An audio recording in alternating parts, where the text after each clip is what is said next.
Welcome to our newsletter. Devin and I returned this week from a trip to Nocatee, Alaska, where we worked with family members on buildings for a rehab program for those fighting addiction. I spent the week fixing doors, hanging window blinds, mudding and taping drywall, some small electrical work, and of course, squeezed in some fishing. We had a good time and hopefully helped some folks in need in the process. Oh, by the way, please pardon the Band-Aid here. Went to the dermatologist this morning. He did a little carving and hacking on me. Okay, now to our newsletter. This month, we're revisiting previous articles that are important and still pertinent to construction-related business owners. Today's article is titled Family Matters. Our goal for over 20 years now has been to keep construction-related business owners build successful, profitable businesses in an ethical manner.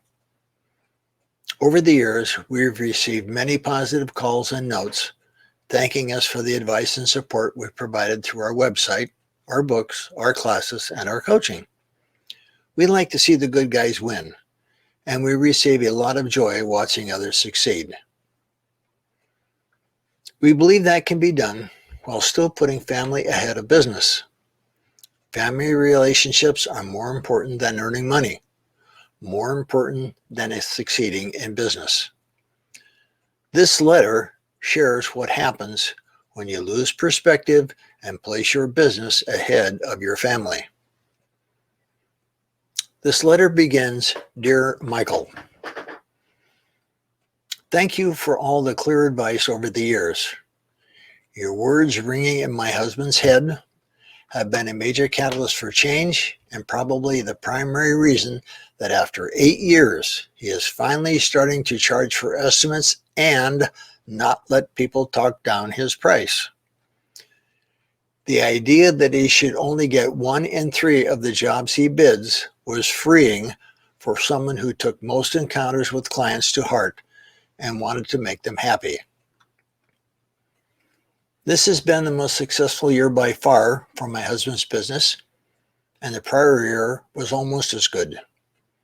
The taxes aren't all done, but he thinks he is on track to break 6 figures for the first time ever.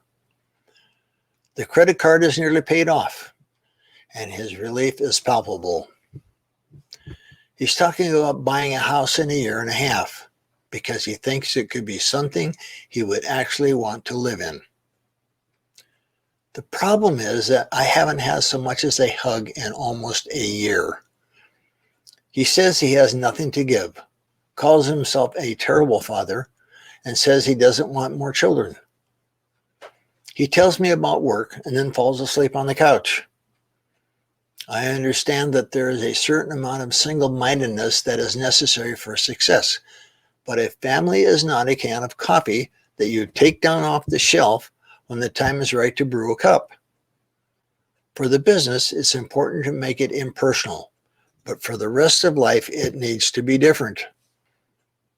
The larger reasons why people get into this line of work when they have the option to do something else are complex, but include wanting to work hands-on, wanting a sense of mastery in the world, and wanting the potential for a large income. Once there are clients in the picture, there is a desire to make them happy. It's easy to sacrifice the family on the altar of business because they tend to put up with you and stick around, and clients don't. I've actually been told that he can't try to keep me happy because there are 150 other people in his life that he is trying to keep happy. I would suggest a benchmark for what is a reasonable number of hours to work in a week and around which to calculate your markup be this.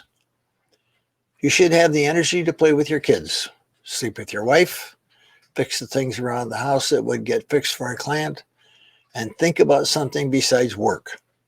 Maybe that would mean 40 hours for one person and 55 for another. Only a rare wife and mother would prefer more disposable income to quality family time or a weekend away with her husband. Women put up with long hours and poor pay because they see that a man needs to prove something to himself. They imagine that they will be appreciated for their support once things settle down. Men also imagine that they will take time for their family, buy their wife a nice home, and generally show their love once they have achieved mastery over their corner of the world. But that's not how relationships work.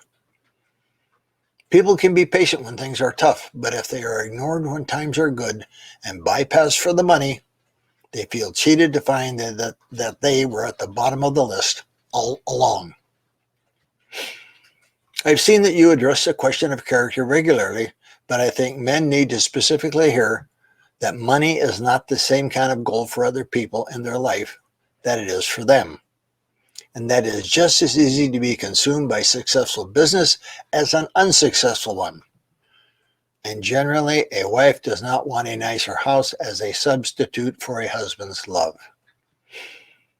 All the numbers could be great, but home life doesn't wait until there is enough. It happens now. Signed, a neglected wife. That's the end of the letter. If there's the slightest possibility that your spouse can relate to this situation, it's time to take another look at your priorities. Your role in your family, whether you're husband, wife, parent, child, or sibling, takes priority over your role as a business owner or employee. Relationships matter every day. Every month we post a to-do it, and it always ends with a reminder to spend some time with your spouse and family. It's important to focus on your business and get things done. But if you don't have the time or energy to give your family and what they need, you're doing it wrong, and there's no nice way for me to say that. Thank you for setting in, and may the profits be with you. We'll see you next time.